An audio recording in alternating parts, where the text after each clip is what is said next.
Praise the Lord, brothers and sisters. வல்லமை உள்ள இயேசுவின் நாமத்தினாலே வாழ்த்துதலை தெரிவித்துக் கொண்டு இன்றைய நாளினுடைய பைபிள் ஸ்டடிக்கு ஆதாரமாய் நாம் ஒரு சில வசனங்களை வாசிப்போமே. கொலோசியர் 1வது அதிகாரம் 27வது வசனத்தை வாசிப்போமே. புற ஜாதிகளுக்குள்ளே விளங்கிய இந்த ரகசியத்தில் உள்ள மகிமையின் ஐஸ்வர்யம் இன்னதென்று தேவன் தம்முடைய பரிசுத்தவான்களுக்கு தெரியப்படுத்த சித்தமானார். கிறிஸ்துவானவர் மகிமையின் நம்பிக்கையாக உங்களுக்குள் இருப்பதே அந்த ரகசியம். ஆமென். இதற்கு முன்னாடி இருக்கக்கூடிய பழைய ஏற்பாட்டு காலத்திலேயோ அல்லது பவுல் ரட்சிக்கப்படுவதற்கு முன்பாக உள்ள அந்த பிரதான சீஷர்களுடைய காலத்திலேயோ வெளிப்படாத ஒரு ரகசியம் நாம எல்லாரும் ரட்சிக்கப்படுறதுதான். அந்த புறஜாதிகள், ஏன்னா நாம பிறப்பில்லை யூதன் கிடையாது, நாம விருத்த சேதனம் பண்ணப்பட்டவர்களும் கிடையாது, விசுவாசத்தினால் இருதயத்தின் நுனித்தோள்களை உரித்தவர்களாய் நாம் நம்பிக்கையினாலே விருத்த சேதனம் பண்ணப்பட்டவர்களாய் இருக்கிறோம். அந்த மாதிரி இருக்கக்கூடிய இந்த விசுவாசம் இவர்களுக்கும் ரட்சிப்பு உண்டு, இரட்சணியத்தின் பேரின்பத்தை புறஜாதியும் சுவைப்பார்கள் அப்படிங்கிற அந்த மகா பெரிதான ரகசியம், அந்த மகிமையின் ஐஸ்வர்யம் இது நாள் வரைக்கும் யாருக்கும் தெரியாமல் இருந்தது. பவுல் வந்தது உடனே அவைகள் எல்லாமே அவர் 1 பேதுருலையும் 2 பேதுருலையும் நீங்க வாசிக்கிறப்ப பவுல் எழுதினப்போ ஒரு சில விஷயங்கள்லாம் ரொம்ப புதுமையானதா இருந்துச்சு, நூதனமானதா இருந்துச்சு அப்படின்னு சொல்லக்கூடிய விதத்துல, இவனுடைய போதனைகள் ஆழமாய் இருக்கக்கூடிய விதத்துல தேவன் அந்த ரகசியத்தை வெளிப்படுத்தினார். அந்த ரகசியம் என்ன அப்படின்னா, கிறிஸ்துவானவரின் மகிமையின் நம்பிக்கையாக இருக்கக்கூடியது. அப்போ நம்மளுடைய வாழ்க்கையே இந்த மகிமையின் நம்பிக்கையை அடிப்படையாய் வைத்துதான் இருக்கிறது.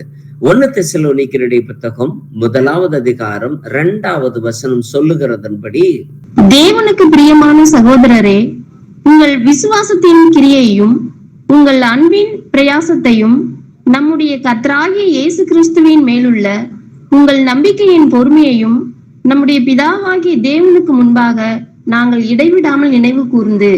ஆமென். ஒரு ஊழியக்காரன், ஒரு அப்போஸ்தலன், ஒரு சுவிசேஷகன், மூப்பர் யாரா இருந்தாலுமே தன்னுடைய விசுவாசி அல்லது தேவன் பேர் கொண்டிருக்கக்கூடிய விசுவாசி அப்படின்னு சொல்லி ஒரு கிரைட்டீரியாவில தான் அவனை நிர்ணயிக்க வேண்டியதா இருக்கு. உங்கள் நம்பிக்கையின் பொறுமை, அது தேவன் பேரில் உள்ள அந்த நம்பிக்கையின் பொறுமை மாத்திரம்தான் இவர்களுக்கு மிகுந்த பிரயோஜனம் உள்ள மகா பெரிதான கிருபையாய் இருக்கிறது. அந்த மகா பெரிதான கிருபையை தான் நாம எல்லாருமே நினைவு கூறக்கூடிய விதத்துல இடைவிடாமல் உங்களுக்கென்று நாங்கள் நினைவு கூறுகிறோம் அப்படின்னு சொல்லக்கூடிய விதத்துல நம்ம நினைவு கூறக்கூடிய ஒரே ஒரு விஷயம் என்ன அப்படின்னா, நாம் கர்த்தர் மேல் கொண்டு வைத்திருக்கக்கூடிய நம்பிக்கை மாத்திரமே. கொலோசியருக்கு எழுதின நிருபம் 1வது அதிகாரம் 19ல இருந்து 22 வரைக்கும் இருக்கக்கூடிய வசனங்களை வாசிப்போம். சகல பரிபூர்ணமும் அவருக்குள்ளே வாசமாய் இருக்கவும், அவர் சிலுவையில் சிந்தின இரத்தத்தினாலே சமாதானத்தை உண்டாக்கி பூலோகத்தில் உள்ளவைகள் பரலோகத்தில் உள்ளவைகள் யாவையும் அவர் மூலமாய் தமக்கு ஒப்புரவாக்கி கொள்ளவும் அவருக்கு பிரியமாயிற்று. முன்னே அந்நீராயும் துர்கிரியைகளினால் மனதிலே சத்துருக்களாயும் இருந்த உங்களையும் பரிசுத்தராகவும் குற்றமற்றவர்களாகவும் கண்டிக்கப்படாதவர்கள் ஆகவும் தமக்கு முன் நிறுத்தும்படியாக அவருடைய மாம்ச சரீரத்தில் அடைந்த மரணத்தினாலே இப்பொழுது ஒப்புரவாக்கினார். நீங்கள் கேட்ட சுவிசேஷத்தினால் உண்டாகும் நம்பிக்கையை விட்டு அசையாமல் ஸ்திரமாயும் உறுதியாயும் விசுவாசத்திலே நிலைத்திருப்பீர்கள். ஆனால் அப்படியாகும். ஆமென். இந்த வசனங்கள் எல்லாமே முடிக்கிறப்ப அப்படி ஆகும் அப்படின்னு சொல்லி முடிக்குது. இந்த 19ல இருந்து 22 வரைக்கும் நம்ம வாசித்து பாக்குறப்ப அதை முடிக்கக்கூடியது அப்படி ஆகும். அப்படின்னா என்ன ஆகும் அப்படின்னா, நம்ம சகலம் பரிபூர்ணம் அவருக்குள் வாசமாயிருந்து அவர் சிந்தின ரத்தத்தினால சமாதானத்தை நமக்கென்று உண்டு பண்ணி நம்மளுடைய இருக்கக்கூடிய துர்க்கிரியைகள் எல்லாமே நீங்கி பரிசுத்தமாகவும் குற்றமற்றவர்களாகவும் கண்டிக்கப்படாதவர்களாகவும் தேவனுடைய மகா பெரிதான சன்னிதானத்துல மாம்ச சரீரத்துல அடைந்த மரணத்திற்கு ஒப்பான ஞானஸ்தானத்திற்குள்ளாரே நாம் நுழைந்தவர்களாய் இது எல்லாமே நாம செய்தவதாக இருக்கிறோம். ஏன்னா கர்த்தராகிய இயேசு கிறிஸ்துவின் நாமத்தினாலே ஞானஸ்தானம் பெற்ற பொழுது நாம அந்நியராயும் துர்க்கிரியை நிறைந்தவர்கள் தெய்வமற்றவர்களாகவும் தேவனுக்கு பிரியமில்லாதவர்களாகவும் நாம இருந்த அந்த காலங்கள் எல்லாமே மாறி பரிசுத்தராகவும் குற்றமற்றவர்களாகவும் கண்டிக்கப்படாதவர்களாகவும் தேவனுடைய சமூகத்துல முன் இருக்கக்கூடிய விதத்துல கர்த்தர் நம்மை ஆசீர்வதித்திருக்கிறார். அது எந்த சமயத்துல ஆகும் அப்படின்னா நீங்கள் சுவிசேஷத்தினால் உண்டாகும் நம்பிக்கையை விட்டு, அந்த சுவிசேஷத்தினால் உண்டாகக்கூடிய அந்த நம்பிக்கை இருக்கு இல்லையா, அந்த நம்பிக்கைய எந்த நாளும் நாம விட்டு விலகவே கூடாது. நாம கேட்கக்கூடிய வசனத்துல உறுதியாயும் அசையாமல் ஸ்திரமாயும் உறுதியாகவும் விசுவாசத்துல நிலைத்திருப்பதற்கு அடிப்படை என்ன அப்படின்னா, நாம் கேட்கக்கூடிய இந்த சத்தியமா இருந்தாலும், நாம் கேட்டிருக்கக்கூடிய இதற்கு முன்னால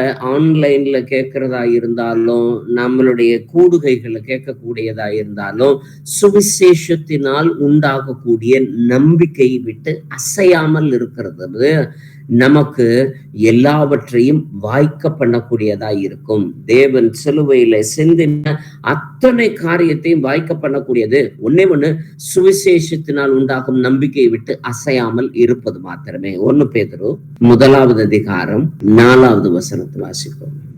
அவர் இயேசு கிறிஸ்து மரித்தோரிலிருந்து எழுந்ததினாலே அழியாததும் மாசற்றதும் வாடாததும் ஆகிய சுதந்திரத்திற்கு ஏதுவான ஜீவனுள்ள நம்பிக்கை உண்டாகும்படி தமது மிகுந்த இரக்கத்தின்படியே நம்மை மறுபடியும் ஜெனிப்பித்தார். ஆமென். இப்ப தேவன் நம்மளைய ஞானஸ்தானத்தினால மரித்தோரிலிருந்து உயிர்த்தெழுந்த எழக்கூடிய விதத்துல, ஏன்னா அவர் ஏற்கனவே மரித்தோரிலிருந்து எழுந்தவராய் இருக்கிறார்.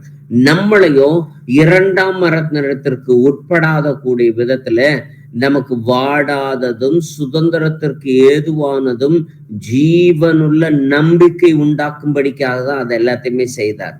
என் நம்பிக்கை ஒரு நாளும் அது சுதந்திரம் இல்லாததா இருக்கக்கூடாது, அது சுதந்திரமானதா இருக்கணும். கர்த்தருக்குள்ளார சுதந்திரத்திற்கு ஏதுவானதா இருக்கணும். அதே சமயத்துல வாடாததா இருக்கணும். எப்பொழுதுமே it has to be fresh enough. அது ரொம்ப ஃப்ரெஷ்ஷா இருக்க வேண்டியதா இருக்கும். உங்களுடைய நம்பிக்கை புதிதாய் பிறந்தது போல. இன்னைக்கு நீங்க சுவிசேஷத்தை நீங்க புதுசா கேட்டீங்க அப்படின்னா எப்படி உங்களுடைய நம்பிக்கை புதுசா இருக்குமோ? ஏன்னா பல சமயங்கள்ல வெளிப்படுத்தின விசேஷத்துல 2வது அதிகாரத்துல 3வது அதிகாரத்துல இருக்கக்கூடிய மேஜர் குற்றச்சாட்டு என்னதுன்னா, ஆதியில் இருக்கக்கூடிய அன்பை நீ விட்டு விட்டாய். அப்ப ஆதியில இருக்கக்கூடிய அன்பு அப்படின்னா, ஒரு சத்தியத்தை நான் கேட்கிற பொழுது அந்த சத்தியம் எனக்கு புதிதாய் ஃப்ரெஷ்ஷா இருக்கிற சமயத்துல நான் ஏற்றுக்கொள்ளக்கூடிய விதம் அதிகமா இருக்கும். அதை ப்ரோப் பண்ணி நிறைய ஆராய்ச்சி செய்து அது எதெல்லாம் கண்டுபிடிக்கணுமோ அப்படிங்கிற எல்லாத்தையும் கண்டுபிடிச்சு அதை கேட்கறது, ஒரு 10 மணி நேரம் வீடியோவா இருந்தாலும் பாக்குறது, இந்த மாதிரி எல்லாமே ஆரம்பத்துல செய்தோம். ஆனா வாடாததும் சுதந்திரத்திற்கு ஏதுவானதும் ஜீவனுள்ள நம்பிக்கை உண்டாக்கும்படிக்கே அப்படி செய்தார். அந்த சுதந்திரம், அந்த ஜீவனுள்ள நம்பிக்கை வாடவே வாடாது. அப்படின்னா எவர் கிரீன், எப்பொழுதுமே ஃப்ரெஷ்ஷாவே இருந்துகிட்டு இருக்கும். நம்மளுடைய துன்பங்களோ நெருக்கங்களோ உலகத்தினுடைய காரியங்களோ நாம் காண்கிறவைகளோ நாம் அனுபவிக்கக்கூடிய இந்த உலகத்தினுடைய வாழ்க்கையோ நம்மளுடைய வாழ்க்கை ஓட்டத்துல இருக்கக்கூடிய அந்த நிகழ்வுகளோ இது எதையுமே பாதிக்கவே பாதிக்காது. பிகாஸ் அது அவர் நம்மளை ஜெனிப்பித்ததே எதுக்காக அப்படின்னா, நீங்கள் வாடாத நம்பிக்கை வைத்திருக்கணும்ன்றதுக்காக தான். அப்பைக்கப்ப சின்ன சின்ன சறுக்கல்ல நம்மளுடைய விசுவாசம் வாடி போயிடுச்சு அப்படின்னா, தேவன் நமக்கென்று மறுபடியும் ஜெனிப்பித்தல் அப்படின்னா என்னதுன்னா, நம்ம ஞானஸ்தானம் வாங்குறதே கேள்விக்குறியாய் இருக்க வேண்டியதா இருக்கும். உதாரணமாக ரூத்தினுடைய புத்தகம் 1வது அதிகாரம் 12வது வசனத்தை வாசிப்போம். என் மக்களே திரும்பி போங்கள், நான் வயது சென்றவள், ஒரு புருஷனுடன் வாழத்தக்கவள் அல்ல. அப்படிப்பட்ட நம்பிக்கை எனக்கு உண்டாயிருந்து நான் இன்று இரவில் ஒரு புருஷனுக்கு வாழ்க்கைப்பட்டு பிள்ளைகளை பெற்றாலும். ஆமென். இப்போ இந்த உதாரணத்திற்காக இந்த ஒரே ஒரு வசனத்தை மட்டும் வாசிக்கிறோம். ரூத்தினுடைய வாழ்க்கையில நல்லாவே தெரியும். நகோமியினுடைய மருமகள், அவ வந்து 2 பிள்ளைகள் இருந்தாங்க, 2 மருமகளும் இருந்தாங்க. அதுல 2 மருமகள்ல ரூத்து மாத்திரம்தான் மாமியாரோட கூட அவள் வரக்கூடிய விதத்துல அவள் சம்மதித்து, என் தெய்வம் இனிமே தெய்வம் கிடையவே கிடையாது, உன் தெய்வத்தையே நான் என்னுடைய தெய்வமாய் நான் ஏற்றுக்கொள்ளுகிறேன், உங்களுடைய கடவுள் என்னுடைய கடவுளாய் இருக்க கடவுது அப்படின்னு சொல்லிட்டு தெய்வத்தையே துச்சமாய் எண்ணி தன்னுடைய வாழ்க்கையினுடைய எல்லா நம்பிக்கையற்ற சூழ்நிலைகள், மாமியாலனாலே நகோமினாலே ரொம்ப மாறாத துயரமா இருக்கக்கூடிய இந்த அம்மா தன்னுடைய நம்பிக்கை எல்லாத்தையுமே இழந்து போயிடுச்சு. ஏன்னா பஞ்ச நாள்ல கணவன் இல்லாம 2 பிள்ளைங்களும் இல்ல, அவங்களுக்கு 2க்கும் வாழ்க்கப்பட்ட பிள்ளைங்களையும் அதே இடத்துல விட்டுட்டு திரும்ப தன்னுடைய தேசத்திற்கு வெறுமையாய் திரும்பி போவோம் என்று அவளுடைய நம்பிக்கை அற்ற சூழல்ல நம்பிக்கையாய் துளிர் விட்டது ரூத் தான். ஏன்னா அவள் அந்த குடும்பத்துக்குள்ளார வர்றப்பவே அவர் மறுபடியும் ஜெனிப்பிக்கப்பட்டவளாய் இருந்தாள். நாமெல்லாம் ஞானஸ்தானம் வாங்கிதான் நாமெல்லாம் ஜெனிப்பிக்கப்பட்டவங்களா இருக்கிறோம்.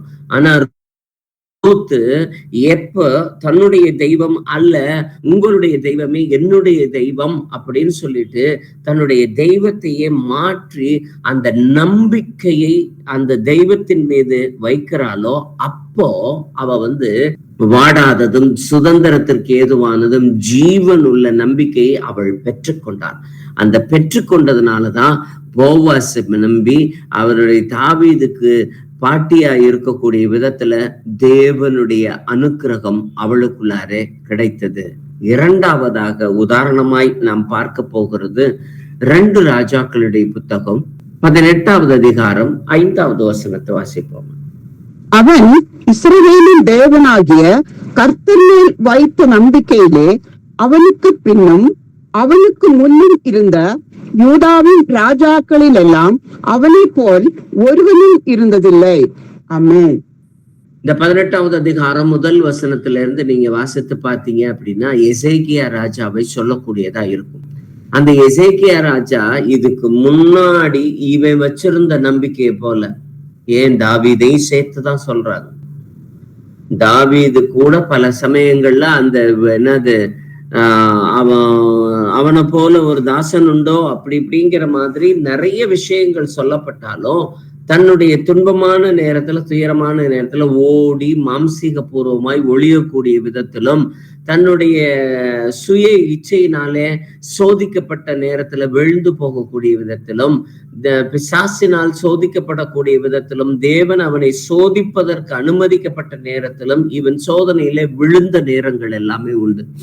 ஆனா இது எல்லாத்துலயுமே எசேக்கியா எல்லாத்துலயுமே தப்பிச்சு அவன் மிகுந்த பிரயோஜனம் உள்ள தேவனுடைய சமூகத்துல வைத்த நம்பிக்கை, அவன் கர்த்தர் மேல் வைத்த நம்பிக்கையில அவனுக்கு பின்னும் அவனுக்கு முன்னும் இருந்த யூதா ராஜர்கள் எல்லாம் அவனை போல் இல்லவே இல்லைன்னு சொல்ற அளவுக்கு அவனுடைய விசுவாசம் அவ்வளவு மகா பெரிதா இருந்துச்சு. அப்போ அவனுக்கு ஒரு சண்டை வருது.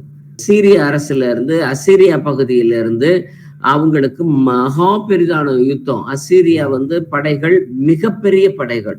அந்த ராஜா அவருடைய எல்லாமே அவர்களை சுத்தி சூழ பாளையம் இறங்கி அவங்களை எல்லாத்தையும் நெருக்கிற சமயத்துல இவன் தன்னுடைய தண்ணீர் பகுதியை தேடியதான் வர்றாங்க. இங்க எருசலேம் பகுதி எல்லாமே யூதா பகுதிகள் எல்லாமே தேவனுடைய கிருபையினால அவர்களுடைய தண்ணீர் துறவுகள் எல்லாமே தண்ணீர் சுரக்கக்கூடிய விதத்திலும் அவர்களுடைய தண்ணீர் மிகுந்த பிரயோஜனம் உள்ளதாய் இருக்கக்கூடியதையும் கண்ட சுற்றிலும் இருக்கக்கூடிய பட்டணங்கள் படைக்கும் போருக்கும் நேராக வந்தார்கள். அப்போ இவன் துறவுகளை எல்லாத்தையும் தூத்து போட்டு தன்னுடைய மதில்களை எல்லாத்தையும் உயர்த்தி வச்சு தன்னுடைய மாம்சத்துல செய்ய வேண்டிய காரியத்தை செஞ்சிட்டும் அவன் நிக்கிற சமயத்துல சூழ்ந்து பாளையம் இறங்கின அந்த ராஜா இதே அதிகாரம் 19வது வசனத்தை வாசிப்போமே. ரப்சாக்கே அவர்களை நோக்கி, அசீரியா ராஜாவாகிய மகாராஜாவானவர் உரைக்கிறதும் நீங்கள் எசேக்கியாவுக்கு சொல்ல வேண்டியதும் என்னவென்றால், நீ நம்பி இருக்கிற இந்த நம்பிக்கை என்ன? ஆமென்.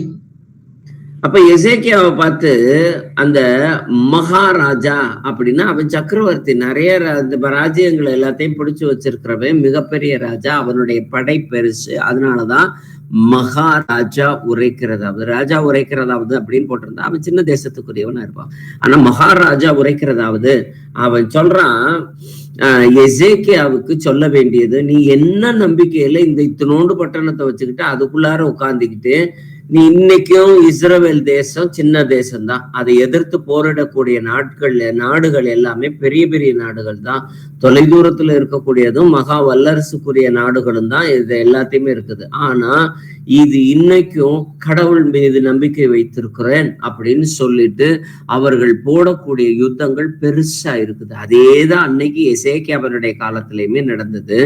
சுத்திலும் பாளையம் இறங்கிட்டாங்க. உள்ளார நாங்க இனிமே இந்த பாளையத்தை விளக்குனா மாத்திரம்தான் உங்களுக்கு சாப்பாடோ தண்ணியோ எதுவோ வரும், இல்லைன்னா உங்களுக்கு வர்றதுக்கான வாய்ப்பு இல்லவே இல்லை. எந்த நம்பிக்கையில நீ கோட்டைகள் எல்லாத்தையும் அடைச்சிட்டு உள்ளார அறநிருப்புக்குள்ளார இருக்கிறது போல இருக்கிறீங்க. அதே 18வது அதிகாரம் 20வது வசனத்தை வாசிப்போமே. 2 ராஜாக்கள் 18:20. யுத்தத்திற்கு மந்திர ஆலோசனையும் வல்லமையும் உண்டென்று நீ சொல்லுகிறாயே, அது வாய் பேச்சே அன்றி வேறல்ல. நீ என்னை விரோதிக்கும்படி யார் மேல் நம்பிக்கை வைத்திருக்கிறாய்? ஆமென்.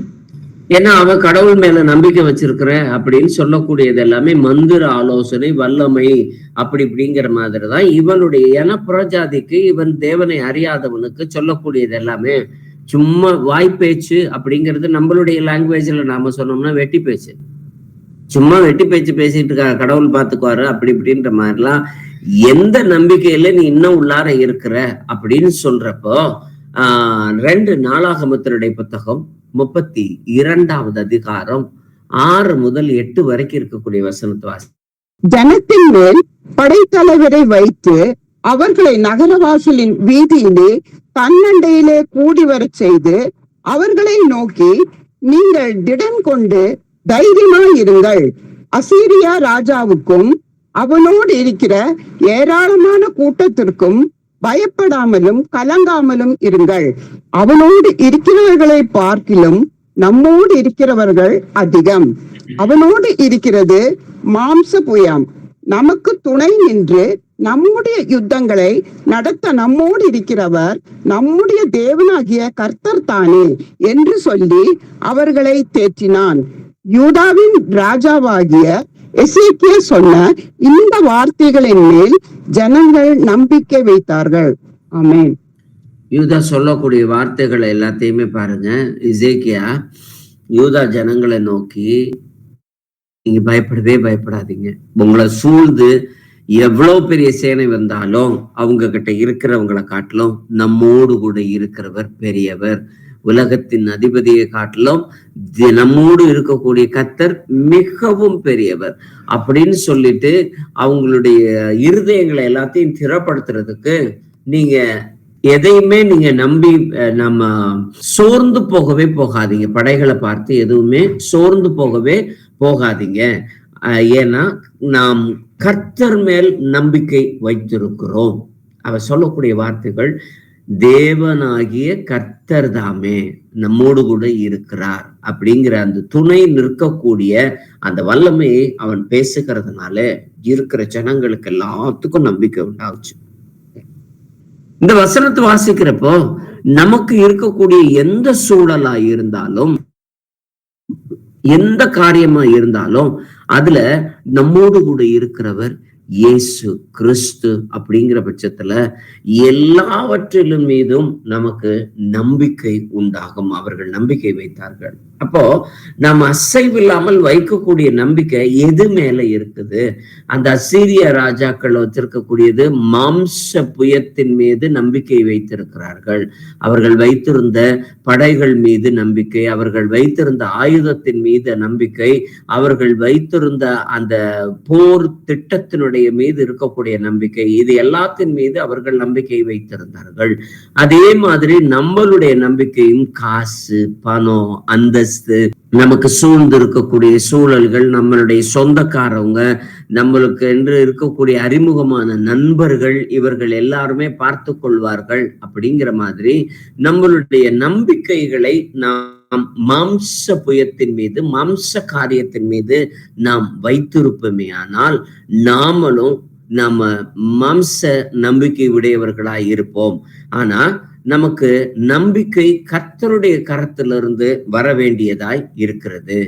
அந்த கர்த்தருடைய கரத்துல இருக்கக்கூடியது, நம்மோடு கூட இருக்கிறவர் கர்த்தர் என்பதுல நாம் மிகுந்த வைராக்கியம் உள்ளவர்களாய் இருக்கணும். நான்காவதாய் நாம் தேவனுடைய சமூகத்திலிருந்து பார்க்கக்கூடிய உதாரணம் யோபுவினுடைய புத்தகம் 13வது அதிகாரம் 15வது வசனம். அவர் என்னை கொன்று போட்டாலும் அவர் மேல் நம்பிக்கையாய் இருப்பேன், ஆனாலும் என் வழிகளை அவருக்கு முன்பாக ரூபகாரம் பண்ணுவேன். ஆமென். இந்த வசனங்களை வாசிக்கிறதுக்கு சந்தர்ப்பம் எப்படிப்பட்ட சந்தர்ப்பம் அப்படின்னா, தன்னுடைய உடைமைகள் எல்லாமே இழந்து போயிற்று, தன்னுடைய சரீரத்தினுடைய பலனும் அற்று போயிற்று, குடும்பத்தினுடைய நம்பிக்கையும் இல்லாமல் போயிற்று, நண்பர்களும் இவனை சூழ்ந்து நின்று நீ கரெக்டா இல்ல, அதனாலதான் உனக்கு இப்படி இருக்குன்னு சொல்லி சூழ பாளையம் இறங்கி அவர்கள் போராடுகிறவர்களாய் இருக்கிறாங்க.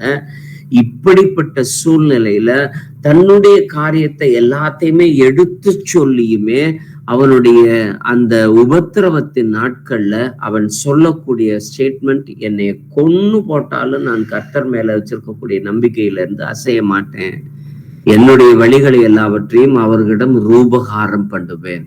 ரூபகாரம் பண்றது அப்படின்னா அவருக்கு முன்பாக எல்லாத்தையும் தெளிவா திருஷ்டாந்தமா எடுத்து வைப்பேன். ஏன்னா இதுல குறைகள் எதுவும் உண்டா, அவன் அவ்வளவு தைரியமா பேசக்கூடிய அளவுக்கு நீதியினுடைய தன்மை அவன்கிட்ட இருந்திருக்கு. ஆனா நம்மளுடைய எல்லா காரியத்திலையுமே நாம் இந்த வசனங்களை நம்மளால சொல்ல முடியுமா? என்னை கொன்னு போட்டாலும் நான் அவருக்கு முன்பாக நான் நம்பிக்கையாய் இருப்பேன் அப்படின்னு சொல்ற அளவுக்கு நம்மளுடைய நம்பிக்கையும் விசுவாசமும் தேவனுடைய சமூகத்துல நிரம்பினதாய் இருக்கும். அதே யோபு 19வது அதிகாரம் 10வது வசனத்துல சொல்லுகிறான், அவர் என்னை 4 புறத்திலும் நாசமாக்கினார், நான் அற்று போகிறேன், என் நம்பிக்கையை ஒரு செடியை போல பிடுங்கி போட்டார். ஆமென். என் நம்பிக்கை எங்கே அப்படின்னு சொல்லி ஒரு சில வசனங்கள்லாம் பேசுற அளவுக்கு அவனுடைய நம்பிக்கை அற்று போகக்கூடிய சமயத்துல எப்படின்னா 4 புறமும் நாசமாக்கினார். ஒரு பக்கம் 2 பக்கம் இல்ல, எல்லா பக்கத்திலும் எப்பக்கத்திலும் நெருக்கப்பட்டாலும், உங்களுக்கு தலைக்கு மேல பிரச்சனை போகக்கூடியதா இருந்தாலும், உங்களுடைய தகுதிக்கு மீறின சுமை அப்படிங்கிறத நினைச்சாலும் அவர் மேல் வைத்திருக்கக்கூடிய நம்பிக்கை ஒருபோதும் விடேன் அப்படின்னு சொல்லி தெளிவா தன்னுடைய விசுவாசத்தின் மீது நம்பிக்கை கொண்டவனாய் அவன் இருக்கிறான். ஏன்னா நம்பிக்கையினுடைய செடியவே பிடுங்கி போடுற அளவுக்கு எது மேல நான் நம்பிக்கை வைக்கிறது, என்னுடைய காசு மேல நம்பிக்கை வைக்கிறதுக்கு காசு இல்லை, என்னுடைய உடைமைகள் மீது நம்பிக்கை வைப்பதற்கு உடைமை இல்லை, என்னுடைய குடும்பத்தின் மீது நம்பிக்கை வைப்பதற்கு குடும்பம் இல்லை, எல்லாத்தையுமே பிடுங்கி போட்ட நிலைமையிலையும் நான் தேவனுடைய சமூகத்துல நம்பிக்கை உள்ளவனாய், அதனாலதான் அவன் வாயினால கூட அவன் பாவம் செய்யாதவனாய் இருந்தான். ஏன் இந்த உபத்திரவத்திலையும் அவன் மிகுந்த நம்பிக்கையா இருக்கிறான் அப்படிங்கிறதுக்கு அவனே யோபுவினுடைய புத்தகத்துல 24வது அதிகாரம் 23வது வசனத்தை வாசிப்போமே. தேவன் அவனுக்கு சுகழ்வாழ்வை கட்டளையிட்டால் அதன் மேல் உறுதியாய் நம்பிக்கையை வைக்கிறான், ஆனாலும் அவருடைய கண்கள் அப்படிப்பட்டவர்களின் வழிகளுக்கு விரோதமாய் இருக்கிறது. ஆமென். இதை நல்லா புரிஞ்சுக்குவோம். தேவன் ஒருவனுக்கு சுகவாழ்வை கட்டளையிட்டால் அப்படின்னா ஒருத்தனுக்கு வெறும் ஆசீர்வாதத்தை மாத்திரம்தான் விரும்பி போகிறான். வெறும் ஆசீர்வாதம். இன்னைக்கு நான் கோயிலுக்கு வரேன், கோயிலுக்கு வந்தா என்னுடைய காணிக்கையை செலுத்துறேன், தசமமாக செலுத்தினேன் அப்படின்னா திரும்ப என்னுடைய பிசினஸ் அடுத்த ஆண்டு 100 மடங்கு இல்லை 200 மடங்கா இது பெருகி இருக்கணும். இரட்டத்தனையான நன்மையை தருகிறவர், 1000 மடங்காய் ஆசீர்வதிக்கிறவர், நீ இன்று இருக்கிறத காட்டிலும் நீ கோடா கோடியாய் பெருகுவாய் அப்படின்னு சொல்லிட்டு தன்னுடைய காரியங்களை எல்லாவற்றிலுமே இந்த சுக வாழ்விற்கும் ப்ராஸ்பெரிட்டி காஸ்பல் பேசிஸ்ல மட்டும் இன்னைக்கு சபைகள் எல்லாமே அதை தான் செய்து கொண்டிருக்கின்றன. சுகவாழ்வு அப்படிங்கிறது இல்லைன்னு சொல்லவே இல்லை நம்மளுடைய சபைகள். நம்மளுடைய சபையில இருக்கக்கூடிய எல்லாருக்குமே, இந்த கூடுகையில இருக்கக்கூடிய அத்தனை பேருக்கும், நீங்கள் உங்களுடைய கற்பனைகளை தேவனுடைய சமூகத்துல வசனத்தை கைகொள்ளுகிற பொழுது ஆட்டோமேட்டிக்கா ஆசீர்வாதம் வந்துரும்ன்றதுனால நாம கற்பனைகளை கடைபிடிக்கிறதை மாத்திரம் சொல்லி தருகிறோம். நீங்க கற்பனைகளை கடைபிடிக்கிற பொழுது சுகமோ பலனோ ஆரோக்கியமோ ஐஸ்வர்யமோ உங்களுக்கு தேவைகள் எல்லாமே சந்திக்கப்படுவதோ அத்தனையும் ஆட்டோமேட்டிக்கா இருக்கக்கூடியதை நாம சொல்லணுங்கிற அவசியம் கிடையவே கிடையாது. ஆனா இத மாத்திரம் எதிர்பார்த்து கட்டளையிட்டால் அதன் மேல் உறுதியாய் நம்பிக்கை வைக்கிறான். அப்போ எப்போ அவனுக்கு ஆசீர்வாதம் வருதோ அப்ப மட்டும்தான் அவன் நம்பிக்கை வைத்திருக்கிறான். நல்ல பிரியமானவர்களே, நல்லா தெரிஞ்சுக்கங்க. உங்களுக்கு சாதகமான சூழ்நிலைகளை மட்டும் கர்த்தர் நல்லவர்னு சொல்லிட்டு இருக்கிறதுக்காக இல்லை. நீங்கள் உபத்திரவப்படுகிற நேரத்திலும் நீங்கள் சொல்ல வேண்டிய ஒன்றே ஒன்று, கர்த்தர் நல்லவர். அந்த நம்பிக்கைய ஒருபோதும் நம்ம கைவிடாதபடிக்கு வைத்திருப்போமே, ஆனால் உறுதியாய் நம்பிக்கை வைக்கிறான். அப்படி நம்பிக்கை வைக்கிறவருடைய அவருடைய கண்கள் அப்படிப்பட்டவர்களின் வழிகளில். ஏன்னா இவனுடைய வழி எல்லாமே ஆசீர்வாதத்துக்கு உண்டான வழிதான். இன்னைக்கு என்ன அது பாரம்பரியத்தினுடைய இருக்கக்கூடியவர்கள் எல்லாருமே யாரு கார்ல வர்றாங்களோ, யார் நல்ல பகட்டான உடை உடைத்து இருக்கிறார்களோ, யார் செல்வ செழிப்போடு இருக்கிறார்களோ, வசதி வாய்ப்புகளோடு அந்தஸ்துகளோடு அவங்களுடைய செல்வாக்கோடு இருக்கிறார்களோ அவர்களுக்கு மரியாதை செலுத்தக்கூடியதாய் இருக்கிறது. ஆனா அப்படிப்பட்டவர்களுடைய வழிகளுக்கு விரோதமாய் இருக்கிறது தேவனுடைய சித்தமாய் இருக்கிறது. நான்காவதாய் தாவீதை நாம் உதாரணமாய் பார்ப்போமே. சங்கீதத்தினுடைய புத்தகம் 22:9. நீரே என்னை கர்ப்பத்திலிருந்து எடுத்தவர், என் தாயின் முளைப்பாலை நான் உண்கையில் என்னை உம்முடைய பேரில் நம்பிக்கையா இருக்க பண்ணினீர். ஆமென். இவனுடைய தாவீதுனுடைய மறுபக்கத்தை பார்க்கிற பொழுது தந்தையாலும் கைவிடப்பட்டவனாயும் தாயாலும் கைவிடப்பட்டவனாயும் சகோதரர்களாய் கைவிடப்பட்டவனாயும் அவர்கள் எல்லாருமே பந்தி இருக்கையிலே இவன் ஆடுகள் மேய்க்கிறவனாய் போய் நிற்கிறவனாய் இருக்கக்கூடிய அந்த சந்தர்ப்பத்திலும் இருக்கிறப்போ, நான் இந்த நம்பிக்கையெல்லாம் எனக்குள்ளார உருவாக்கிக்கல. நான் சின்ன பிள்ளையா இருக்கிறப்ப பால் குடி மறக்காத சமயத்திலேயே உமது பேரில் இருக்கக்கூடிய நம்பிக்கையாய் இருக்க பண்ணினவர் கர்த்தர் நீர் அப்படிங்கிறார்.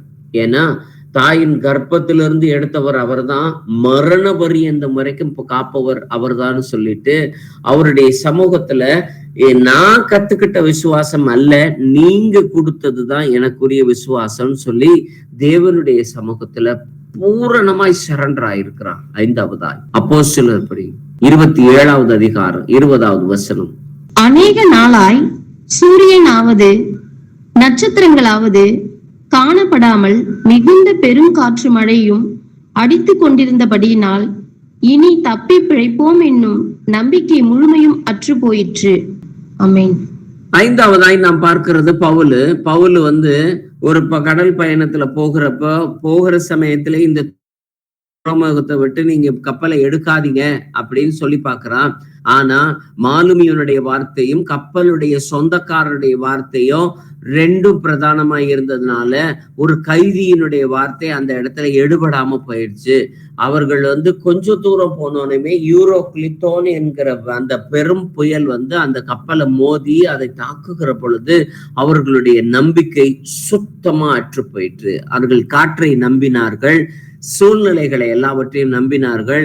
இந்த வெதர் ரிப்போர்ட்டை பார்த்துட்டு நாம போய் சேர்ந்துடலாம் அப்படிங்கிற மாதிரி இருக்கக்கூடிய அத்தனை காரியத்தையும் காத்தையும் அதை வீசக்கூடிய விதத்தையும், தென்றல் காத்து வீசினது கொஞ்ச நேரத்துக்கு முன்னாடி, புயல் காத்தாய் மாறினது ஒரு சற்று நேரத்துக்குள்ளார கொஞ்ச தூரம் உள்ளுக்குள்ளார போனாலுமே அது புயல் காத்தாவே மாறிடுச்சு. அந்த அளவிற்கு அவர்களுடைய நம்பிக்கை முழுவதும் அற்று போயிட்டு, அத மட்டும் இல்லாம அந்த கப்பலுக்குள்ளார அநேக நாள் கிட்டத்தட்ட 1.5 மாசம் 2 மாசம் வரைக்குமே இவர்கள் சூரியனையோ நட்சத்திரத்தையோ பார்க்காத அளவுக்கு வெறும் மேகமூட்டம் தான் பார்த்தாங்க. அவ்வளவு மேகமூட்டம், பெருமழையும் பெருங்காத்தும் இது எல்லாத்தையுமே கப்பலை அடிச்சு இழுத்துக்கிட்டு போறதை மட்டும்தான் பார்த்தாங்க. இனி கையில சாப்பாடும் கிடையாது, கண்ணு கெட்டின தூரத்துக்கு கரையும் கிடையாது, இனிமே நாம் தப்பி பிழைப்பது கடினம் அப்படின்னு சொல்லிட்டு நம்பிக்கை முழுவதும் அற்று போனவர்களாய் இருக்கக்கூடிய அந்த சந்தர்ப்பத்துல இவன் எந்திரிச்சு சொல்றான், திடமனதா இருங்கள், எனக்கு சொல்லப்பட்ட பிரகாரமாக. 27வது அதிகாரம் 25வது வசனத்தை வாசிப்போமே. ஆனபடியினால் மனுஷரே திடமனதாயிருங்கள், எனக்கு சொல்லப்பட்ட பிரகாரமாகவே நடக்கும் என்று தேவனிடத்தில் நம்பிக்கையாய் இருக்கிறேன். ஆமென். எப்போ பல நாள் சூரியனையும் சந்திரனையும் பார்க்காதப்ப அவன் வச்சிருக்க கூடியதுதான் நம்பிக்கை. கவனிங்க, உங்களுடைய சாதகமான சூழ்நிலைகள் பல நாட்கள் இல்லாத பொழுதும் நம்பிக்கை அற்ற சூழலிலும் அவர்களுடைய 1 பேதுருடைய புத்தகம் 3வது அதிகாரம் 5வது வசனத்தை வாசிப்போமே. இப்படியே பூர்வத்தில் தேவனிடத்தில் நம்பிக்கையா இருந்த பரிசுத்த ஸ்திரீகளும் தங்களுடைய புருஷர்களுக்கு கீழ்ப்படிந்து தங்களை அலங்கரித்தார்கள். ஆமென். ஸ்திரீகளும் அதே மாதிரிதான். ஏன்னா ஆபிரகாம், ஈசாக்கு, யாக்கோபு இவங்களோட போன எல்லாருமே துணைவியார்கள் எல்லாருமே அவங்க என்ன விசுவாசம் வச்சிருந்தாங்களோ அப்படியே தான் அவங்களுடைய புருஷன்மார்களுக்கு எல்லாத்துக்குமே கீழ்ப்படிந்து தேவனுடைய சமூகத்துல நம்பிக்கையாய் இருந்து பரிசுத்தம் உள்ள விதத்துல அலங்கரித்தார்கள். இவர்களுடைய நம்பிக்கைகள் எல்லாருமே எப்ப சூழ்நிலைகள் அவர்களுக்கு சாதகமா இல்லைன்றது தெரிஞ்ச பின்பும் தேவன் என் பட்சத்தில் இருந்தால் என்னை எதிர்த்து இருக்கக்கூடிய சூழ்நிலைகளை காட்டிலும் என்னோடு கூட இருக்கிறவர் தேவன் பெரியவர் அப்படின்னு சொல்லி அவர்களுடைய நம்பிக்கை இருக்கிறதுனால சங்கீதக்காரன் 13வது அதிகாரம் 5வது வசனத்தை வாசிப்போமே. நான் உம்முடைய கிருபையின் மேல் நம்பிக்கையா இருக்கிறேன், உம்முடைய ரட்சிப்பினால் என் இருதயம் களி கூறும். ஆமென். அவருடைய நம்பிக்கை இருக்கிறப்பதான் நம்மளுடைய இருதயம் களிகூறும். சங்கீதம் 21:7. ராஜா கர்த்தர் மேல் நம்பிக்கையாய் இருக்கிறார், உன்னதமானவருடைய தயவினால் அசைக்கப்படாதிருப்பார். ஆமென். நாம அசைக்கப்படாது இருக்கணும் அப்படின்னா அந்த நம்பிக்கையில நாம் கட்டப்பட்டவர்களாய் இருக்கணும். சங்கீதம் 34:8 வாசிப்போமே. கர்த்தர் நல்லவர் என்பதை ருசித்து பாருங்கள், அவர் மேல் நம்பிக்கையா இருக்கிற மனுஷன் பாக்கியவான். ஆமென். எந்த சந்தர்ப்பத்துல ருசிச்சு பார்க்கணும் அப்படின்னா நம்ம துன்பங்களின் மத்தியிலும் துயரங்களின் மத்தியிலும் கஷ்டப்படுற சமயத்திலையும் கோபம் பொத்துக்கிட்டு வரக்கூடிய சமயத்திலையும் கர்த்தர் நல்லவர் என்பதை ருசித்து பாருங்கள். கோபமே வரக்கூடாது, ஆனா கோபத்தை உண்டாக்கக்கூடிய சூழ்நிலைகள் இருக்கும் பட்சத்திலும் அவர் மீது நம்பிக்கையாய் இருக்கக்கூடிய மனுஷன் பாக்கியவான். சங்கீதம் 37:5. உன் வழியை கர்த்தருக்கு ஒப்புவித்து அவர் மேல் நம்பிக்கையா இரு, அவரே காரியத்தை வாய்க்க பண்ணுவார். ஆமென். அப்ப கர்த்தருடைய சமூகத்துல நம்பிக்கையாய் இருந்து கர்த்தருடைய சமூகத்துல ஒப்பு கொடுக்கக்கூடிய சமயத்துல நம்மளுடைய காரியங்கள் எல்லாவற்றையும் வாய்க்க பண்ணுகிறவர் கர்த்தராய் இருக்கிறார். 1 நாளாகமத்தினுடைய புத்தகம் 5வது அதிகாரம் 20வது வசனம்.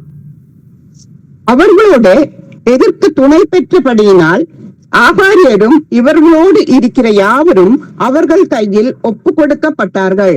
அவர்கள் யுத்தத்திலே தேவனை நோக்கி கூப்பிட்டு அவர் மேல் நம்பிக்கை வைத்தபடியினால் அவர்கள் விண்ணப்பத்தை கேட்டு அருளினார். ஆமென். எதிர்த்து நிற்க முடியாதபடிக்கு அநேக பேர் சேர்ந்து ஒன்னா எதிர்த்திருக்கக்கூடிய சமயத்துல அவர்கள் கையில ஒப்பு கொடுக்கப்பட்ட அந்த சந்தர்ப்பத்திலையுமே யுத்தத்திலே தேவனை நோக்கி கூப்பிட்டு அவர் மேல் நம்பிக்கை வைத்தபடியினாலே அவர்களுடைய விண்ணப்பம் கேட்கப்பட்டது. பல போராட்டங்கள்ல நாம போராட்டத்தை பார்க்காம, நமக்கு எதிராளிகளுடைய பலத்தை பார்க்காம, கோலியாத்தினுடைய பலத்தை பார்க்காம தாவீது நின்னதுனாலதான் அவன் ஒரே கவன்ல அவன் ஜெயிச்சான். அவனுடைய பட்டயத்தை கொண்டு வந்து அவனுடைய தலையை வெட்டினான். ராஜ்யத்திற்கு நல்ல ஒரு வெற்றியை தேடி கொடுத்தான்.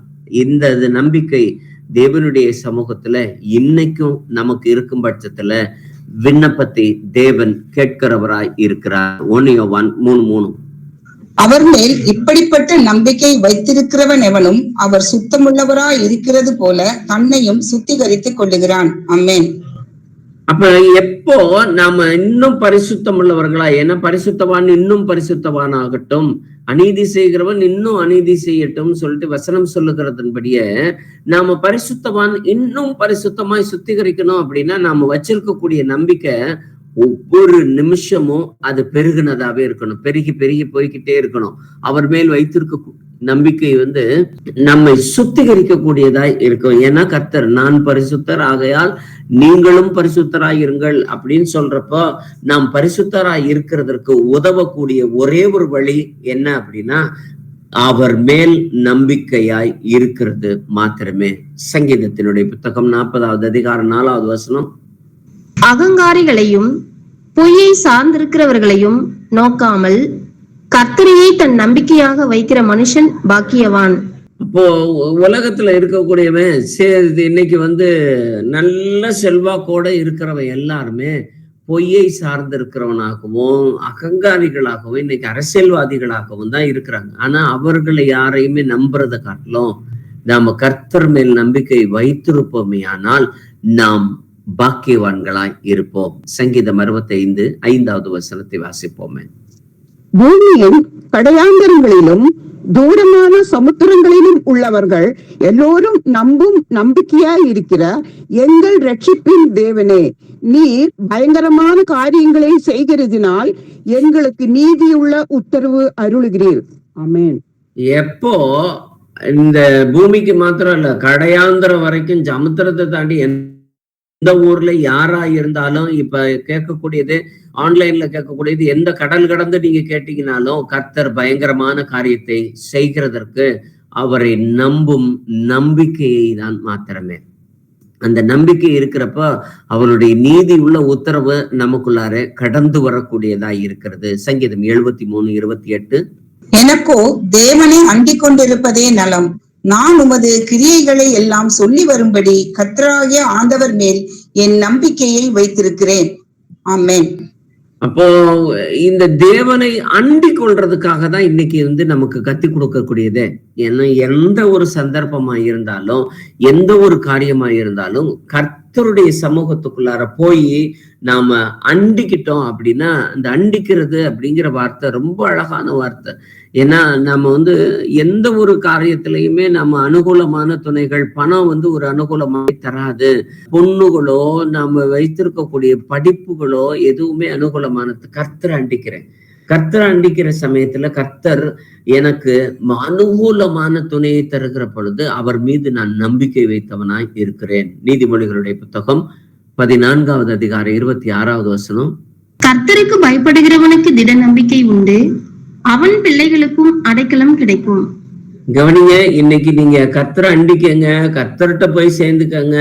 மீதி எல்லாத்தையும் விட என்னது, உலகத்துல நீங்க வைத்திருக்கக்கூடிய பாரம்பரியத்தினுடைய பக்தியை காட்டிலும் பாரம்பரியத்தினுடைய நலனை காட்டிலும் கர்த்தரை அண்டிக்கங்கன்னு சொல்லி கொடுக்கக்கூடியதுக்கு காரணம், கர்த்தருக்கு பயப்படுகிறவனுக்கு நம்பிக்கை உண்டு, ஆனா அவனுடைய பிள்ளைக்கும் அடைக்கலம் கிடைக்கும். உனக்காக இல்லைன்னா கூட உன் சந்ததிக்காக வச்சும் கர்த்தர் மாத்திரம் நம்பு, இயேசு கிறிஸ்துவை மாத்திரம் நம்பு அப்படின்னு சொல்லி சத்திய வசனம் சொல்லுகிறது. ஏன்னா உன் பிள்ளைக்கு அடைக்கலம் கிடைக்கணும். நீ சேர்த்து வச்சிருக்கக்கூடிய வீடு, காசு, பணம் அடைக்கலம் கொடுக்கறத காட்டிலும் கர்த்தருடைய பலன் மாத்திரமே அவர்களுக்கு மிகுந்த மிகப்பெரிய அடைக்கலமாய் இருக்கும்.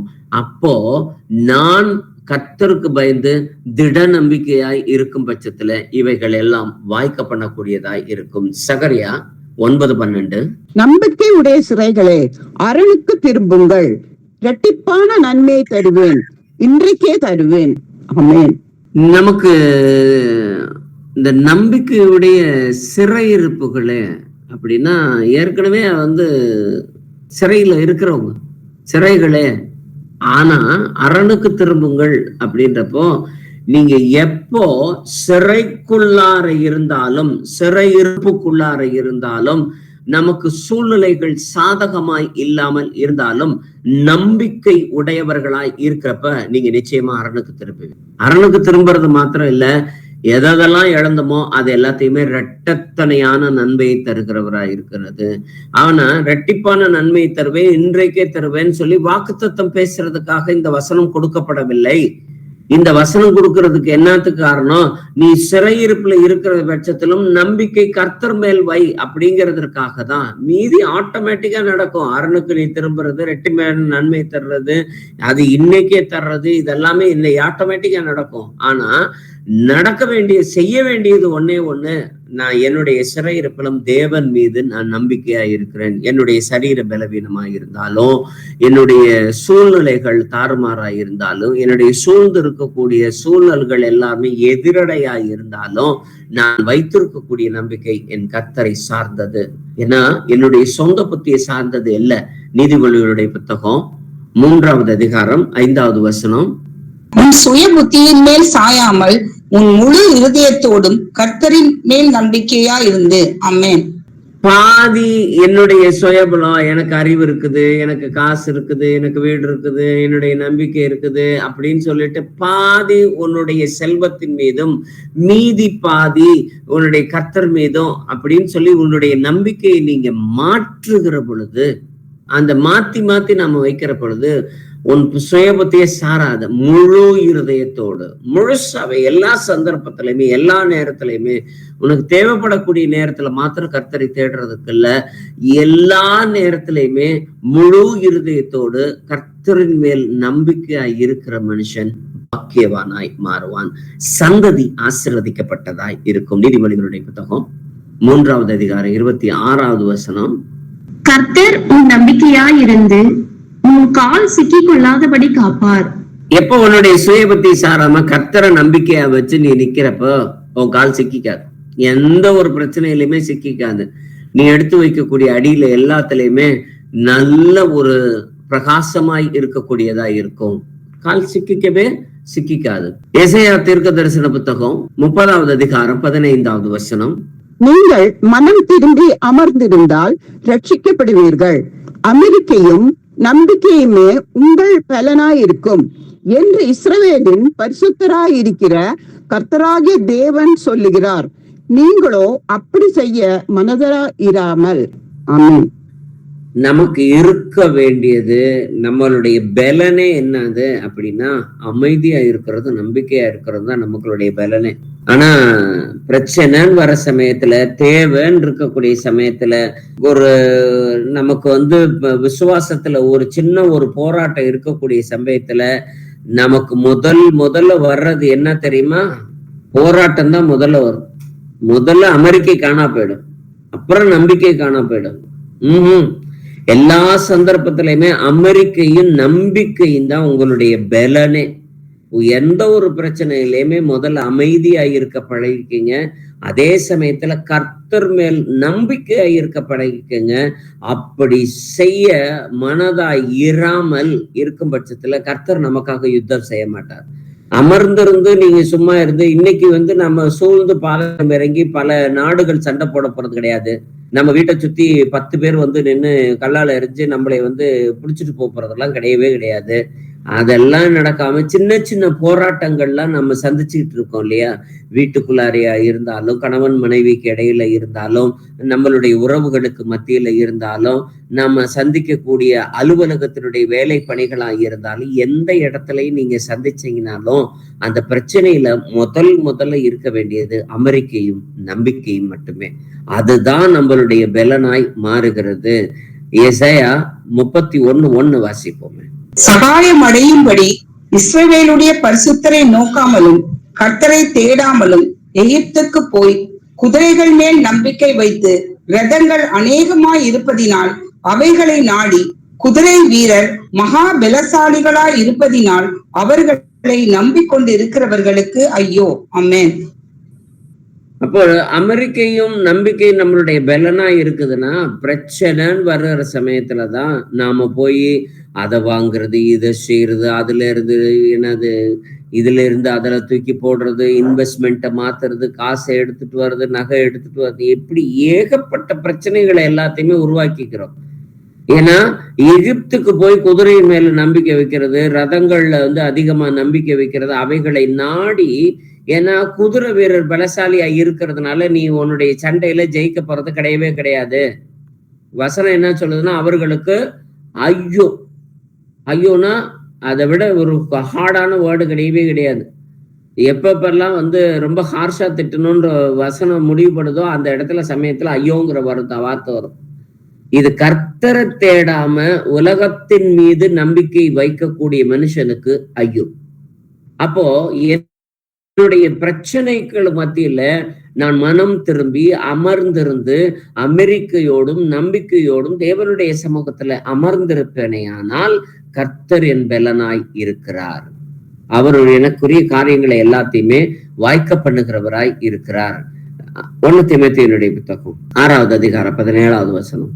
இவ்வுலகத்திலே ஐஸ்வர்யம் உள்ளவர்கள் இருமாப்பான சிந்தையுள்ளவர்களாய் இராமலும் நிலையற்ற ஐஸ்வர்யத்தின் மேல் நம்பிக்கை வையாமலும் நாம் அனுபவிக்கிறதற்கு சகலவித நன்மைகளையும் நமக்கு சம்பூர்ணமாய் கொடுக்கிற ஜீவனுள்ள தேவன் மேல் நம்பிக்கை வைக்கவும்.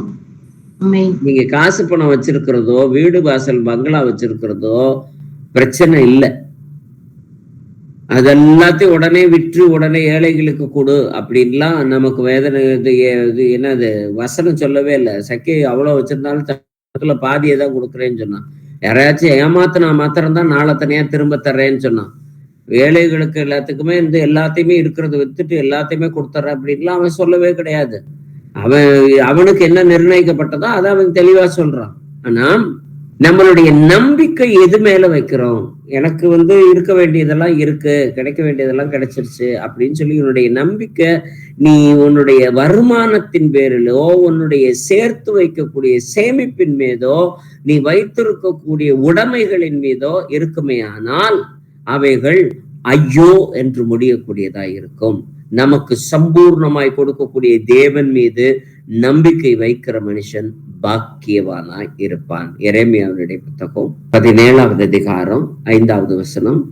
மனுஷன் மேல் நம்பிக்கை வைத்து மாம்சமானதை தன் உயமலமாக்கி கொண்டு கர்த்தரை விட்டு விலகுகிற இருதயமுள்ள மனுஷன் சபிக்கப்பட்டவன் என்று கர்த்தர் சொல்லுகிறார். ஆமென். இது எனக்கு இல்லைன்னு சொல்லிட்டு யாருமே நினைக்க வேணாம். எப்போ நாம கர்த்தருடைய சித்தம் இல்லாம சொந்த காரியத்துக்குள்ளார நாம கையெடுத்து வைக்கிறோமோ அப்ப எல்லாமே நீ ஆசீர்வதிக்கப்பட்டவன் என்று சொல்லுவதை காட்டிலும் வசனம் சபிக்கப்பட்டவன் என்று சொல்லக்கூடியதா இருக்கும். ஏன்னா என்னைக்கு நம்மளுடைய நம்பிக்கையை கொஞ்சம் லைட்டா மாத்தி வச்சோம்னாலும் லைட்டா சபிக்கப்பட்டவனா போயிடும். எந்த லைட்டாவோ ஸ்ட்ராங்காவோ அப்படி போனோம் அப்படின்னா தேவனுடைய சமூகத்துல நாம் பரிதவிக்கப்பட்டவர்களாய் நிற்போம். அப்போஸ்தலர் பணி 16:19 வாசிப்போம். அவளுடைய எஜமான்கள் தங்கள் ஆதாயத்து நம்பிக்கை அற்று போயிற்றென்று கண்டு பவுலையும் சீலாவையும் பிடித்து சந்தை வெளியில் உள்ள அதிகாரிகளிடத்தில் இழுத்து கொண்டு போனார்கள். ஆமென். ஏன்னா இவனுக்குரிய ஆதாயம் என்ன அப்படின்னா வெளிப்பு பட்டணத்துல இவனுடைய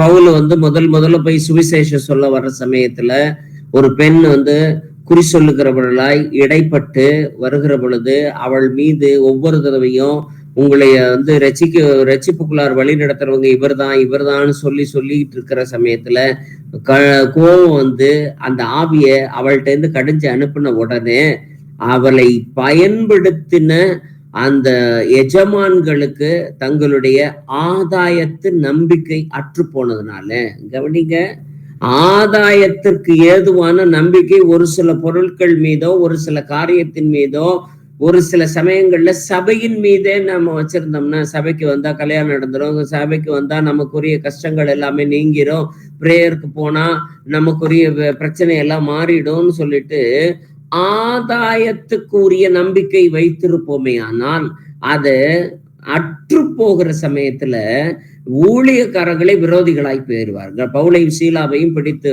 என்னது அதிகாரில ஒப்படைக்கிற அளவுக்கு அவன் மாறுறதுக்குரிய காரணம் என்னன்னா அவனுடைய ஆதாயத்துக்குரிய நம்பிக்கை அந்த இடத்துல அற்று போச்சு.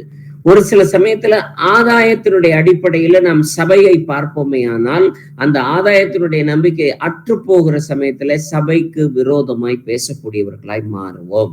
அந்த ஆதாயத்துக்குரியது என்ன, இந்த சபையில அவங்களுக்கு என்னது அது போயிடும் இது போயிடும் அது கிடைக்கும் இது கிடைக்கும்னு எந்த ஒரு ஃபால்ஸ் ப்ராமிஸோடையுமே நாம உள்ளார வரவும் இல்லை, யாருமே நாம இருக்கவும் கிடையாது.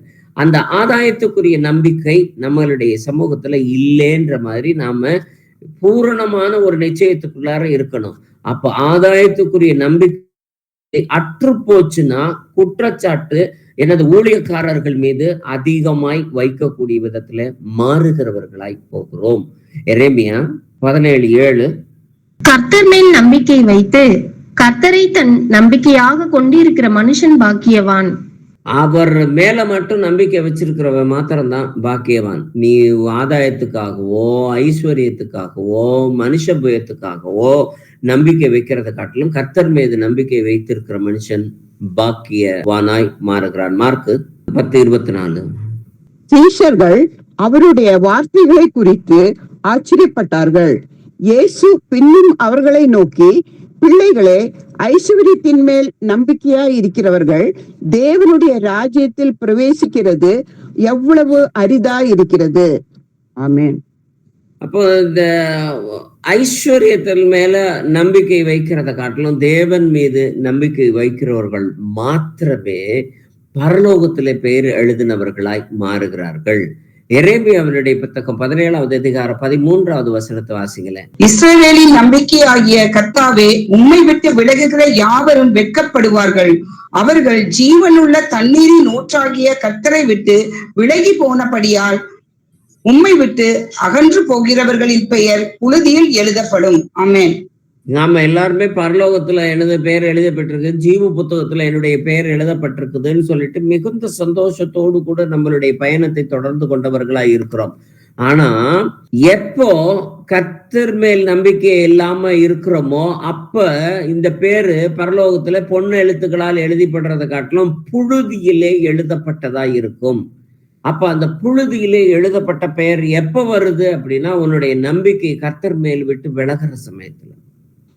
ஒரு சின்ன காரியமா இருந்தாலும் சரி, பெரிய காரியமா இருந்தாலும் சரி, நம்மளுடைய நம்பிக்கை தேவன் பால் அதிகமாய் இருக்கும் பட்சத்திலே மாத்திரமே நம்மளுடைய பெயர் தேவனுடைய சமூகத்தில் எழுதப்பட்டதா இருக்கும். இல்லை என்றால் புழுதியிலே எழுதப்பட்டதா இருக்கும். பிரியமானவர்களே, என் பேர் எங்க இருக்குன்னு நிச்சயிக்க வேண்டியது நீங்க தான்.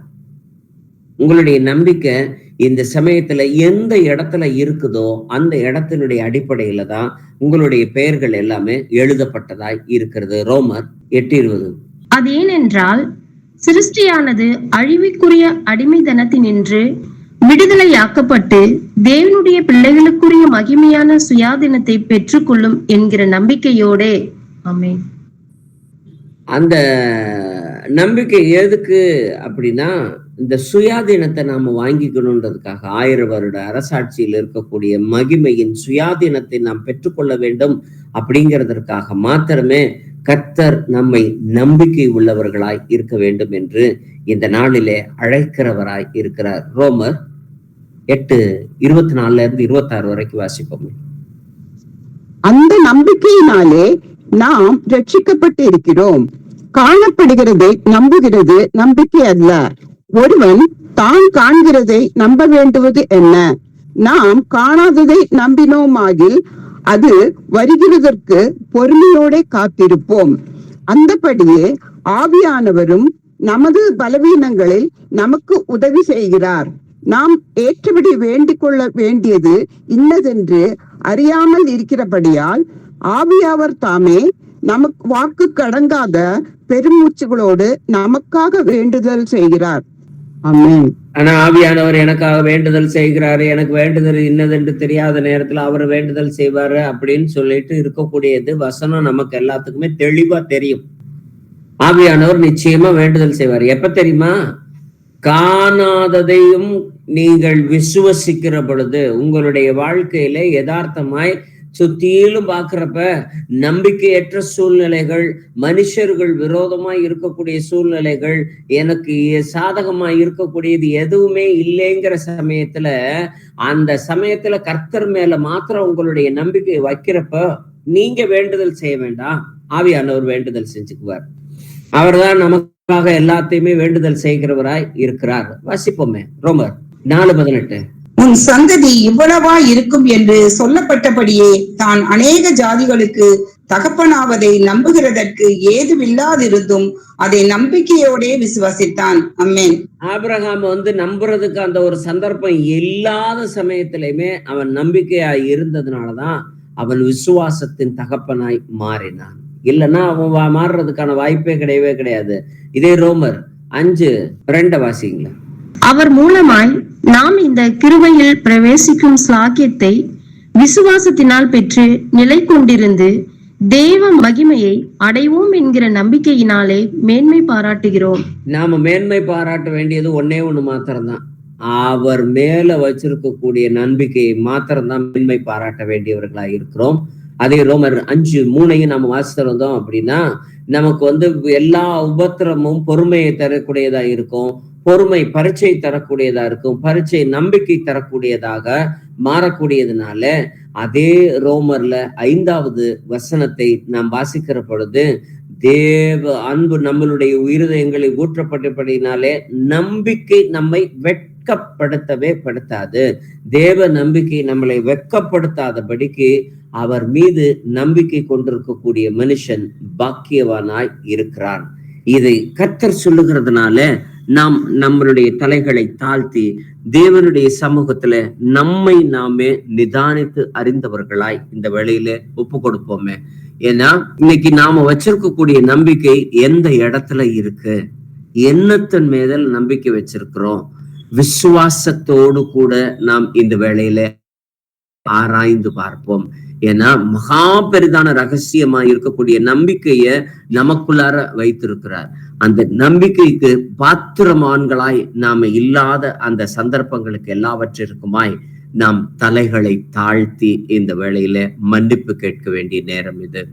ஏன்னா மகா உபத்திரவத்தின் நாட்களிலும் அவன் மீது நம்பிக்கையாய் வைத்திருந்ததுனால அவனுடைய காரியங்களை எல்லாவற்றையும் தேவன் பார்த்தவராய் இருக்கிறார். ரூத்து நம்பிக்கையற்ற சூழ்நிலையிலும் நம்பிக்கை கொண்டவளாய் இருந்தாள். எசேக்கியா எவ்வளவு பெரிய எதிர்ப்பு இருந்தாலும் அதன் மீது நம்பிக்கை வைத்தவர்களாய் இருந்தார்கள். இவர்களுடைய காரியத்தை எல்லாத்தையுமே கர்த்தர் வாய்க்க பண்ணினது போல நம்மளுடைய காரியத்தையும் வாய்க்க பண்ண ஒரு நிமிஷம் நம்மை நாமே நிதானித்து பார்ப்போமே. மகா இரக்கமும் கனமும் பொருந்தி எங்கள் பரமனேஸ்வரே, மீது நம்பிக்கை கொண்டிருக்கக்கூடிய மனுஷன் பாக்கியவான். மீது நம்பிக்கை கொண்டிருக்கிறவர்கள் ஒரு நாளும் வெட்கப்பட்டு போவதில்லை. நம்பிக்கையில நிலைத்திருந்தால் நாம் வேண்டிக் கொள்ளுவது இன்னதென்று அறியாத வேளையிலே ஆவியானவர் தாமே வாக்கு கடங்காத பெருமூச்சுகளோடு நமக்காக வேண்டுதல் செய்கிறவராய் இருக்கிறார் என்று உம்முடைய வாக்குத்தத்தத்தின் நிமித்தத்தினாலே நம்பிக்கையாய் இருக்கிறவர்கள் ஒவ்வொருத்தரையும் பாக்கியவான்களாய் மாற்றி இருக்கக்கூடிய உம்முடைய சத்திய வசனத்தை இந்த வேளையில ஜீவனுள்ள வார்த்தைகளாய் நாங்கள் இந்த வேளையில விசுவசிக்கிறோம் ராஜா. அதன்படியே இதோ எங்களுக்கு விசுவாசம் நீங்கும்படிக்கு எனக்கு உதவி செய்யும் என்று சிறுவனுடைய தகப்பன் ஜெபித்தது போல நாங்களும் வேளையில ஜெபிக்கிறோம் ராஜா. நம்பிக்கையற்ற சூழ்நிலைகளிலும் திடமனதாய் இருக்கவும், அமெரிக்கையாய் இருக்கவும், நம்பிக்கையோடு கூட இருக்கவும் எங்களுக்கு நீர் கற்றுத்தாரும் ஆண்டவரே.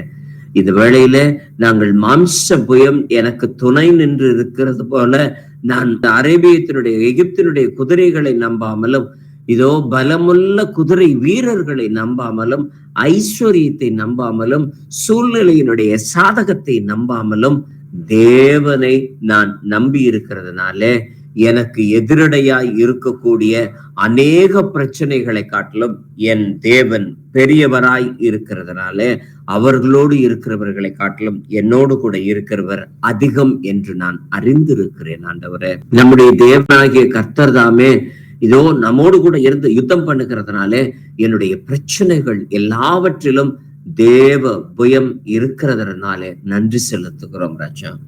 இதோ 4 பக்கத்தையும் நாசமாக்கின பொழுதும் நம்பிக்கையின் செடியை பிடுங்கி போட்ட பொழுதும் என்னை கொன்று போட்டாலும் அவர் மீது நம்பிக்கையாய் இருப்பேன் என்று சொன்ன யோபுவை போல நாங்களும் எங்களுடைய ஜீவனுள்ள நாளெல்லாம் எங்களுடைய நம்பிக்கையை விட்டு விலகாதபடிக்கு தேவ கிருபை எங்களுக்கென்று இறங்கி வருவதாக ராஜா. இதோ ஒவ்வொரு குடும்பத்தினுடைய தலைவனையும் இந்த வேளையிலே ஆசீர்வதித்து ஜெபிக்கிறேன் ஆண்டவரே. அவர்களுடைய விசுவாசத்தை இந்த வேளையில பெருக பண்ணுகிற தயவிற்காய் கோடி ஸ்தோத்திரங்களை ஏறெடுக்கிறோம் ராஜா.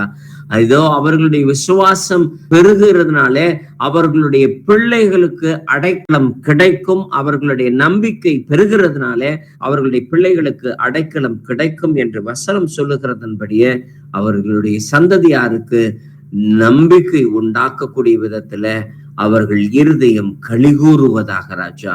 அவர்கள் கர்த்தருடைய தயவினாலே அசைக்கப்படாமல் இருப்பார்களாக ஆண்டவரே. இதோ அவர் மீது நம்பிக்கையாய் இருக்கிறதுனால காரியத்தை வாய்க்க பண்ணுகிறவராய் நீர் இருக்கிறதுனால உம்மை நாங்கள் ஸ்தோத்தரிக்கிறோம் ஆண்டவரே. மீது கொண்ட நம்பிக்கையினாலே எங்களை நாங்கள் சுத்திகரித்துக் கொள்ள தேவரீர் நீர் ஒரு விசையாய் இந்த சபையை ஆசிர்வதியும் பாதுகாத்துக் கொள்ளும் வழி நடத்தும் எங்கள் ஜீவனுள்ள நல்ல பிதாவே. ஆமென்.